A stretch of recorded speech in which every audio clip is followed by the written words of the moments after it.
안녕하세요, 로버튜브. 오늘은 일제강점기 때 베를린 올림픽에서 금메달을 딴 손기정 선생을 일본 국적으로 남겨버린 일본에 대해 이야기해보겠습니다.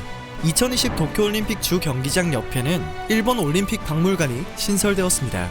전 세계에서 일본을 방문한 방문객들이 올림픽과 패럴림픽의 역사와 상징은 물론 올림픽 정신을 배울 수 있는 곳이라고 도쿄올림픽 조직위원회는 설명하고 있습니다. 이 박물관에는 일본의 역대 올림픽 메달리스트 등의 올림픽 정보가 제공되고 있다고 하는데요. 그런데 손기정 선생을 일본 국적을 가진 역대 금메달리스트로 전시되어 논란이 되고 있습니다. 일본의 뻔뻔함은 어디까지일까요? 손기정 선생은 1936년에 개최된 베를린 올림픽에 출전했습니다. 일제강점기였던 당시 손기정 선생은 억지로 일본 국적, 일본 이름, 기테이 손으로 출전하게 되었죠. 손기정 선생은 베를린 올림픽 당시 2시간 29분 19초 2라는 신기록으로 금메달을 땄습니다. 당시로서는 인간이 넘기 힘들다고 생각했던 마의 2시간 30분대를 넘어선 것이죠. 하지만 우승을 한 뒤에 친구들에게 슬프다라고 엽서를 보냈다고 알려진 행적에서 명과 암이 느껴집니다. 손기정 선생의 경우 일본 역대 금메달리스트 전시 패널에 가장 상단에 배치되었다고 하네요. 손기정 선수 이후 아직 일본 남자 마라톤에서 금메달을 따는 인물이 나오지 않았기 때문에 일본 스포츠사에서 차지하는 비중이 크다는 것을 알 수 있습니다.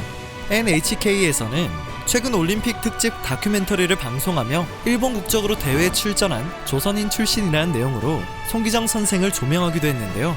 한국에는 손기정 기념재단이 존재합니다. 재단의 이준승 사무총장은 일본 올림픽 박물관 전시와 관련해서 전혀 들은 바가 없다. 미리 알리고 협의라도 했으면 좋았을 거라고 생각한다. 그것이 손기정 할아버지에 대한 예의라고 본다고 밝혀 한국 네티즌들은 더욱 분노하고 있습니다. 이준승 사무총장은 손기정 선생의 외손자이기 때문에 그의 발언이 더욱 가슴 아프게 느껴집니다. 그는 이어 국적 문제는 어떻게 할 수 없겠지만 성의는 보여야 한다며 할아버지가 돌아가셨을 때 일본 올림픽위원회에서는 조문조차 오지 않았다고 말했습니다. 오히려 일본 쪽에서 할아버지를 기억하고 높이 평가하고 있다면 평소에도 최소한의 관심은 보여줘야 하는 게 아니냐고 덧붙였죠. 실제로 국제올림픽위원회 IOC의 공식 기록을 살펴보면 손기정 선생은 일본 국적으로 기록되어 있습니다. 대한체육회는 손기정 선생의 국적을 한국으로 바꾸기 위해 오래전부터 IOC와 접촉한 것으로 드러났는데요.